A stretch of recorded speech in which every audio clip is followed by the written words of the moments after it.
And I really Yeah. appreciate what you're doing in terms of reminding Americans, how America became rich in the first place. At one point, the United States had the best infrastructure on the planet. That's And right. honestly, that's just not true now. I Yeah. want to talk about poverty. Mm-hmm. It hits home for me, someone who used to live in San Francisco for a very long time, Oh, a yeah. city with an enormous homeless population. You've noted that China raised hundreds of millions of people out of poverty. In the cities and towns you visited, what everyday signs of transformation did you see? Because, 20 years ago, China had homeless people too, and it was on Yeah. par with cities like San Francisco.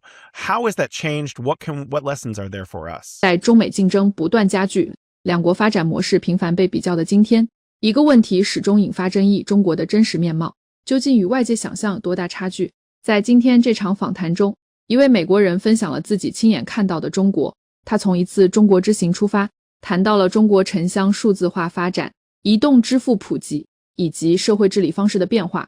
而这些亲身经历也让他开始重新审视过去对中国形成的认知。在访谈中，他们讨论了一个引发争议的话题：为什么中国一些偏远地区的数字基础设施能够达到如此高的水平？为什么一个外国人在比较中美社会现实时，会对中国的贫困治理、公共服务和城市发展产生不同看法？而这场对话所谈论的一个根本问题是，美国社会对于中国的理解究竟来自真实接触，还是长期形成的信息和媒体叙事？接下来，让我们一起走进这场访谈。You mentioned that internet speeds across most of China are faster and cheaper than in places like Central Texas or upstate New York. What was that like using it in China, and why is it important that we develop similar kinds of infrastructure in the United States? I do know that there have been bills before the Congress to build more rural internet speeds in the United States. And I actually, in the past, never really considered it to be that important. I live in a relatively rural area of Central Texas. But I will tell you that the idea that I could get on my phone and FaceTime from the middle of the Yangtze River, far from the end of the river by the Three Gorges Dam and far from Chongqing, the city proper, and FaceTime with people back here in the United States, and it was high quality, that told me right there. I said, this is unbelievable, because I was going by villages along the river, and I could see they were very small villages. They were not by any means, the metropolis of Chongqing or Beijing, where you've got lights and electricity at night and so that really hit home to me, that I could be in the middle of a river. I mean, I can go to the edge of my driveway here in Central Texas, and I lose my internet connection. And even on my phone, the data is slow. So the contrast is unbelievable. And I spend 75. I think I have a cheap service for 1G internet, and I spend $75 a month. I think that the people I spoke to, they spent the equivalent of $1 for higher speed, higher quality, consistent internet in many of these places that I saw. So that's a no-brainer. Well, here's the other thing. Because of the WeChat Pay and the Alipay, which is ubiquitous in those villages, some little old lady selling her little interesting trinket or bag of fruit, and you pay her, and it's instantaneous. You can't do that. I mean, yes, we have similar forms of payment, but you need a POS system. You've got to have different things, whereas it's just right there. It's so convenient. She doesn't have to have infrastructure. I don't have to have it's just right there. You can't do something as simple as that without good quality internet. Before we started speaking this morning, I was reading this book about poverty alleviation. I actually have a stack of them here about poverty alleviation. They're written by Chinese governmental agencies and how they did it. And every single book has the same common threads throughout all of them. Infrastructure, power infrastructure, rail infrastructure, logistics, roads, telecommunications. And this is how they ended poverty in, really remote places. I was in the in the Himalayas a couple of years ago under a glacier 5,000 meters above sea level. Yeah, I was FaceTiming people and I bought some tea there, and some little old lady. There are no villages. I mean, we drove in the forest for a couple hours to get to where we were. Yeah. Little old lady selling tea also. Yeah, scan this QR code to pay, and it was instantaneous. Yeah. The way that China brought prosperity to the poorest people in its country is through logistics. There's a phrase in China, you want to get rich, first build a road. But that's not just roads, it's water, it's power, it's Yeah. telecommunications, it's logistics. Our logistics is sad. When we look at our trains in the United States, there are a few places where we could kind of call it high-speed rail, but if we want to really be building stuff in Oklahoma and shipping it to ports on the seaboard, we need better infrastructure.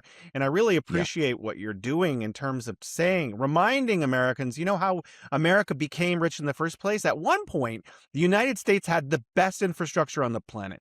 That's And right. honestly, that's just not true now. I Yeah. want to talk about poverty. Mm-hmm. It hits home for me, someone who used to live in San Francisco for a very long time, Oh, a yeah. city with an enormous homeless population. You've noted that China raised hundreds of millions of people out of poverty. In the cities and towns you visited, what everyday signs of transformation did you see? Because, 20 years ago, China had homeless people too, and it was on Yeah. par with cities like San Francisco. How has that changed? What lessons are there for us? And again, of course, when I here in Central Texas a number of years ago, 5, 6, 7 years ago, you had a phenomenon where entire tent cities were being built under the highways. And if you go into Los Angeles, it's pretty much a nightmare there. I lived in Philadelphia for a long time. It's a nightmare there. So certainly I saw some poverty. I don't know if I saw actually homeless people. I ran into one person begging the entire trip that I was there. And actually I was a little bit perplexed because she was well dressed, but she seemed very, straightforward and honest. I helped her because that's what you do. You help people. And why not? So I did not see masses of homeless people. I didn't see, again, I was up early. So, you typically, if you're up early, you walk in certain areas, you're going to see where people have maybe cardboard or whatever ramshackle shelters that they're going to sleep under. So I didn't see any of that.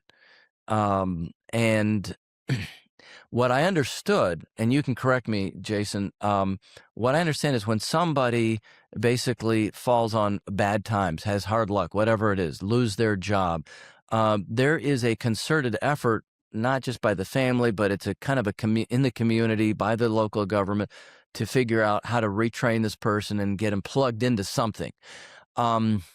So it's just a different attitude towards people as the asset as opposed to dollars as the asset. When I was in Beijing, they showed us this master plan from 2016 to 2035. Totally a nerdy thing. But I called them. I said, look, that master plan, it's all in Chinese, but I want it. And I spent some time trying to translate it. One of the goals by 2035, they have 5 goals, but this one just keeps coming back at me.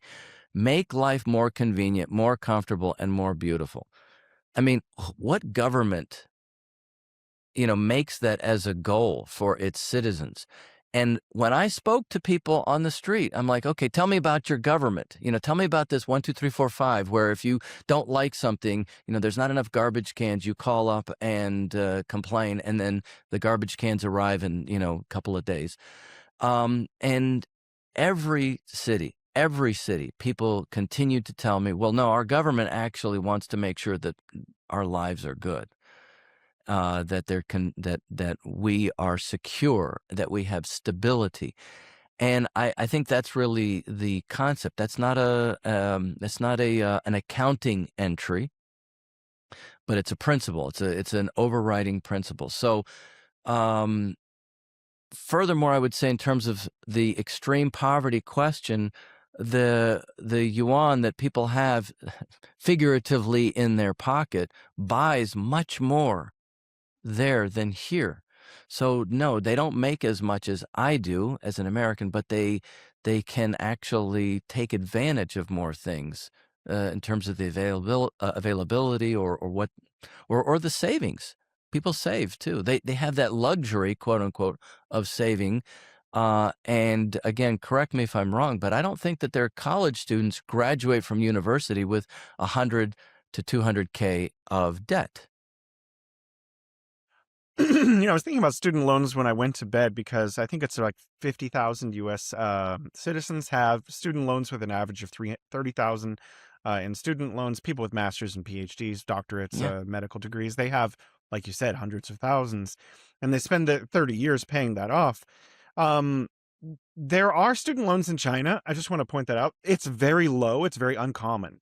It's usually people from uh, poorer families take out little loans, and usually it's only a few $1,000s by the time they graduate.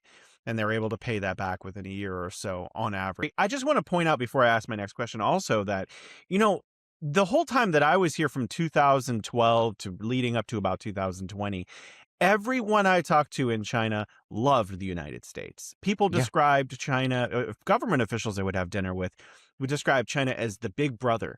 It was only when Yeah. around 2019, 2020, when the United States really turned, I mean, Yeah. legacy media really started devouring China all the time with these really sloppy assault stories that Chinese people were like, whoa, what's going on? Why is America so angry at us? Yeah. That like that relationship began to deteriorate. And there's no reason that we shouldn't have an excellent relationship with China.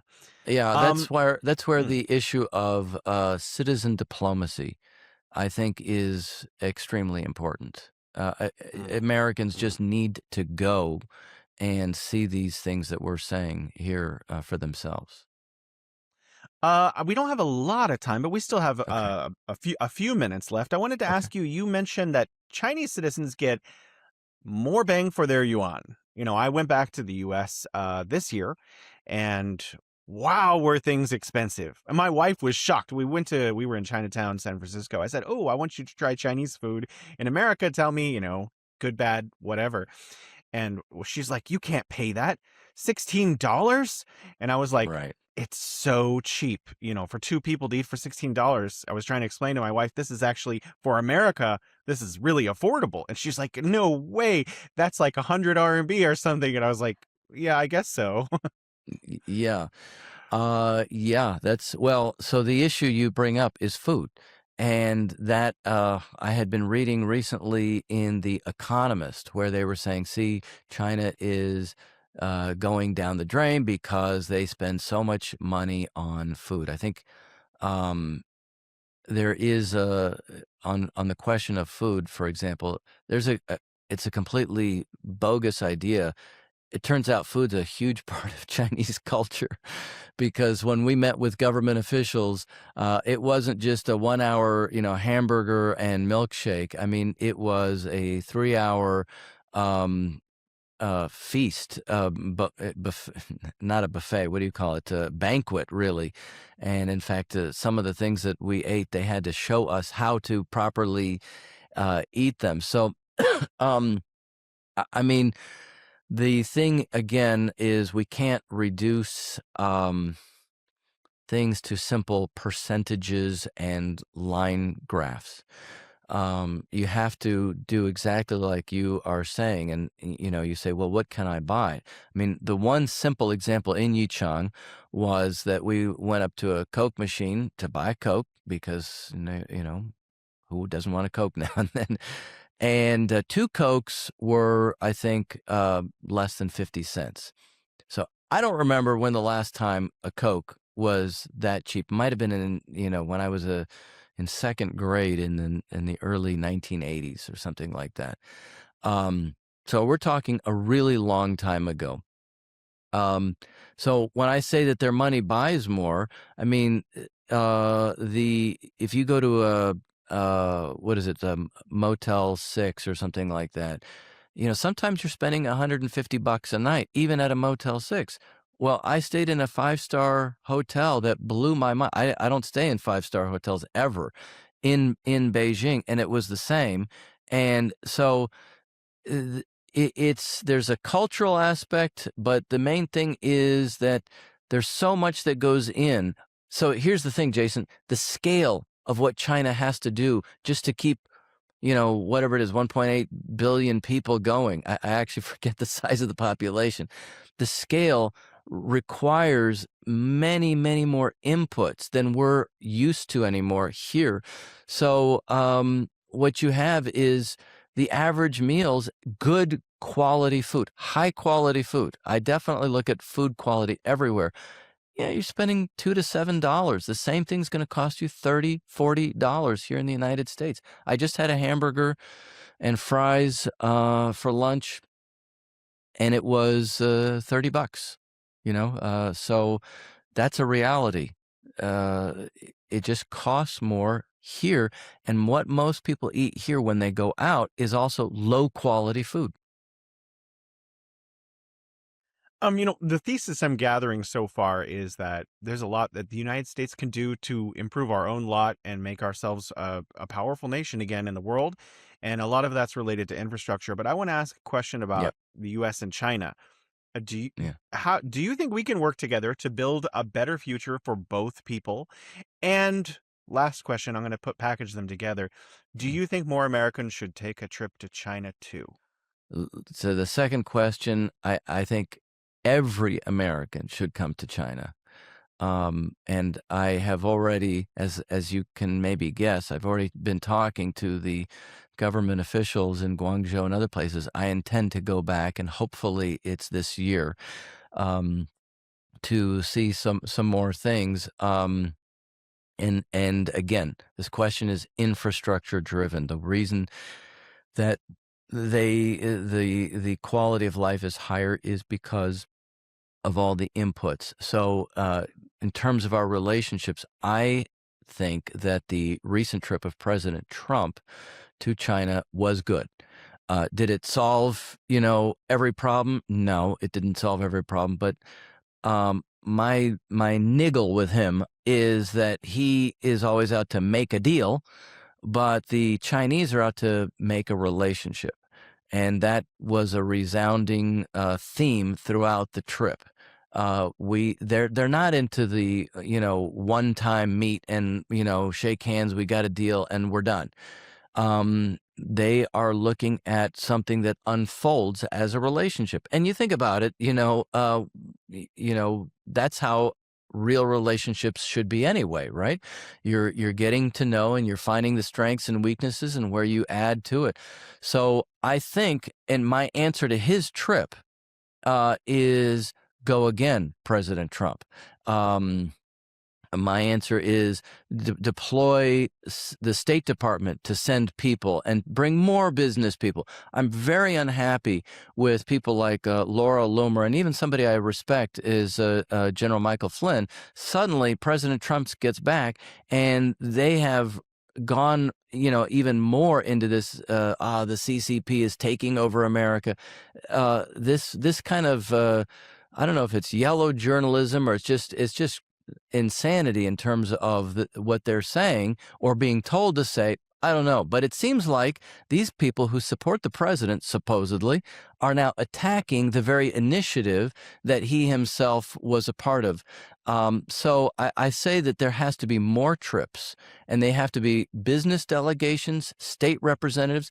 One thing I want to say to you in terms of this relationship question, here in Texas, we have H-E-B. It's our main grocery store. It's also the 5th largest private company, I believe, in the world, or at least in the United States. We met with somebody who brought a delegation of Chinese grocers here to Texas to study this grocery store. So the exchanges have to ramp up, and that's how it would act. 从这场访谈中可以看到，一次亲身的中国之行，改变的不只是一个外国人的旅行体验，也让他开始重新思考中国的发展模式。从农村地区的数字基础设施，到移动支付带来的生活变化，从社会治理方式，到不同国家面对贫困和公共服务问题时采取的不同路径。这场对话试图展现一个更加复杂、多面的中国。当然，对于这些观点，也存在不同的声音。中国的发展经验是否具有普遍意义？中美之间的差距究竟来自制度选择、发展阶段，还是社会环境的不同？而一个国家的真实面貌，我们又应该通过亲身经历，还是通过媒体报道去认识？那么，在你看来，中国的发展模式是否正在改变世界对它的认知？中美之间真正的差距又体现在哪里？欢迎在评论区留下你的看法。